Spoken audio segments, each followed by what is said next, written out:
여러분은 구원받고 나서 지금까지 몇 명을 주님께로 인도해 보셨습니까? 전도는 정말 그렇게 만만한 것이 아닌 것처럼 느껴질 때가 참 많습니다. 그래서 아마도 전도하는 것을 포기하고 있는지도 모릅니다. 지금 우리나라 대한민국에서 예수님을 믿는 것이 더 쉬울까요? 아니면 북한 땅에서 믿는 것이 더 쉬울까요? 북한 땅에서 예수님을 믿기로 결단했다는 것은 죽음과 맞바꿀 수도 있다는 이야기입니다. 공산당들은 기독교를 몹시 싫어합니다. 싫어하는 정도가 아닙니다. 그래서 잡아들이고 죽이고 핍박하고 수용소로 보내버려버립니다. 북한 땅에서 남한으로 탈북하는 이 탈북자들의 간증을 들어보면 대부분 탈북하는 과정에서 하나님을 알고 예수님을 믿게 되는 경우가 많은 것을 볼 수가 있습니다. 북한 선교를 전문으로 하는 모퉁이돌 선교에 올려진 탈북자들의 구원 간증을 보면 이런 내용이 있습니다. 좋은 내용이 있어서 하나 가져와 봤습니다. 저는 북한에서 주체사상의 철학적 원리에 근거한 유물론적 사상에 기초하여 교육을 받았고 북한에 있을 때는 하나님을 절대적으로 부인하는 사람이었습니다. 그렇다고 기독교와 하나님에 대해 들을 기회가 아예 없었던 건 아니었습니다. 떠올려보면 아주 어린 시절에 다른 시에 사는 이모가 저에게 너 하나님이 없는 줄 아느냐? 하늘에 하나님이 계시다. 절대로 어디 가서 죄를 짓지 말라. 도둑질하지 말고 거짓말도 말라고 하신 적이 있습니다. 후에 보니 성경에 다 있는 내용이었습니다. 또 천국에 대해서 듣기도 했고 성경책을 몰래 반입하다 잡힌 사람들의 이야기를 듣기도 했습니다.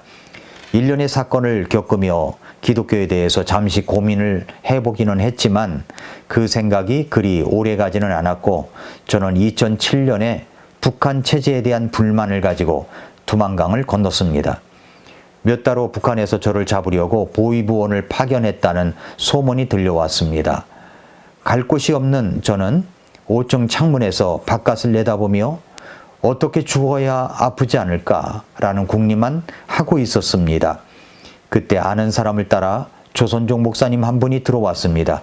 그분은 제게 하나님 이름을 들어보셨습니까? 라고 물었습니다. 들어는 보았지만 믿지 않습니다. 하나님이 있는 것을 압니까? 에이, 무슨 귀신 같은 거를 믿고 그러십니까? 예수님을 압니까? 예수님은 하나님의 아들인데 진짜 살아계신 분이십니다. 그런데 우리를 위해서 이 땅에 오셨습니다. 이 말을 듣고도 저는 속으로 반동 같은 소리를 짓거리는구나 라고 생각했습니다. 조선족 목사는 말을 이어갔습니다.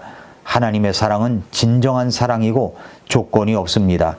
하나님은 나와 우리 김영재를 위하여 이 땅에 예수님을 보내주셨습니다. 하나님의 아들 독생자 예수님이 우리를 위해 오신 것입니다. 예수님이라는 분이 나를 위해 왔다고? 하나님이 인간의 몸으로 와서 나의 죄를 대신하여 죽으셨다고? 순간 저는 마치 심장이 돌아 눕는 것 같은 쿵쾅거림을 느꼈습니다. 신기하게도 이전에는 믿기지 않았던 하나님이 믿어지기 시작했고 눈물과 콧물을 펑펑 쏟으며 영접 기도를 했습니다. 영접 기도를 하고 나니 걱정이 많았던 전과는 다르게 마음의 근심이 사라지고 평안함이 가득 찼습니다. 예수님을 영접하고 바로 그 주일부터 교회에 나가기 시작했습니다. 매주 주일과 수요일이 기다려졌고 밖으로 나가는 것이 더 이상 두렵지 않았습니다. 중국에 남아있는 시간 동안 구체적인 기도에 응답해 주시는 하나님을 경험했습니다. 탈북 과정에서 신분증도 없이 어설픈 중국말로 위기를 모면한 적도 있었고 먹을 것 없이 숨어 지낼 때도 하루하루를 기적처럼 보내게 하셨습니다. 한국에 정착하는 과정에서 잠시 뜨거운 마음을 잊은 적도 있지만 항상 마음에 빚을 진 것 같은 느낌이 있습니다. 그래서 저는 지금 탈북민과 북한 사람들에게 복음을 전하는 사역을 기쁨으로 감당하고 있습니다. 라고 하는 이런 간증을 했습니다. 이렇게 예수님을 믿고 구원을 받게 되면 전하고 싶은 열정과 예배의 열정이 일어납니다. 구원받고 나면 아무리 어려운 환경이라고 할지라도, 북한이라고 할지라도 가족들이 생각나고 사랑하는 사람들이 생각나서 구원시키려고 하는 전도의 열정이 일어납니다.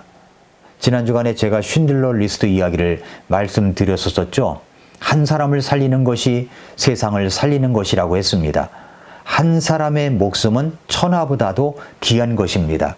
이 땅에서 그 사랑하는 사람이 구원받지 못한다면 영원한 지옥의 심판과 고통을 당하게 될 것입니다. 그것보다 우리를 구원하러 오신 예수님의 사랑이 있기 때문에 그 사랑에 감격하여 예수님을 믿게 되는 것입니다. 지난주 말씀드린 쉰들러는 유대인의 생명을 살리기 위해서 자기의 전 재산을 다 사용했던 분이었습니다. 우리는 나의 가족, 사랑하는 사람들을 살리기 위해서 무엇을 해야 할까요? 제가 이런 이야기를 또 하나 말씀드리겠습니다. 일본에서도 쉰들러 같은 사람이 있었다는 이야기입니다. 이 이야기는 존 맥스웰 목사가 지은 리더가 알아야 할 7가지 키워드라는 책에 나오는 내용입니다. 1948년 7월 말 어느 아침의 일이다. 리투아니아 카우나스의 일본인 총영사 치윤 수기하라가 잠에서 깨어나 보니 영사관 문 밖에 수많은 유대인 망명자들이 모여 있었다. 그들은 대부분 폴란드에서 나치의 체포를 가까스로 모면하여 도피해온 사람들이었다. 하지만 나치가 가까이 오고 있었기 때문에 또다시 궁지에 몰린 상황이었다. 그날 아침 그들은 수기하라에게 도움을 요청해 왔다. 왜냐하면 아직 리투아니아를 빠져나갈 방법이 있다는 소문이 퍼졌기 때문이다. 그 방법은 소련 연방, 러시아를 지나 일본에 갔다가 다시 카브리로 가서 자유를 얻는 것이었다. 단 하나 필요한 것은 일본 정부로부터 나오는 통과 비자였다. 출세가 유망한 40세의 외교관 수기하라는 비자 발급 허가를 받기 위해 즉각 도쿄에 타전을 했다. 하지만 정부는 허락하지 않았다. 그는 다시 정보를 쳤고 재차 거절당했다. 세 번째로 연락하자 이번에는 거절당할 뿐만 아니라 그만 요청하라는 명령을 들었다. 수기하라는 딜레마에 빠졌다. 그는 태어나면서부터 권위를 존경하고 따르도록 교육받은 충성스러운 일본인이었다. 만약 그가 명령을 무시한다면 분명 그의 가족은 수치를 당할 것이며 목숨까지도 위태로워질 수 있었다. 그러나 또 한편으로 그는 어려운 사람들을 돕도록 교육받은 사무라이 집안 출신이었다. 게다가 그는 젊은 시절에 개종한 크리스천이었다. 그의 선택은 분명했다. 그는 아내 유키코와 함께 29일 동안 꼬박 통과 비자를 발급하는 일에 매달렸다. 일반적으로는 한 영사관에서 한 달에 300개의 비자를 발급한다. 하지만 수기하라는 하루에 그보다 더 많은 비자를 발급했다. 그는 비자를 발급하느라 샌드위치로 대충 식사를 해결할 때가 많았다. 잠도 거의 못 잤다. 1940년 8월 28일 정부는 수기하라에게 영사관을 닫고 도쿄로 오라고 명령했다. 그래도 그는 마지막 순간까지 비자 발급을 멈추지 않았다. 그가 탄 기차가 역에서 출발하는 순간에도 그는 비자에 사인을 해주고 있었다.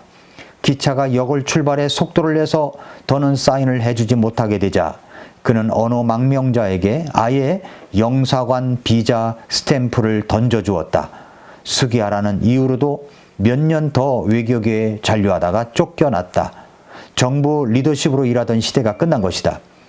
일본에 돌아와서 그는 파트타임으로 통역 일을 했다.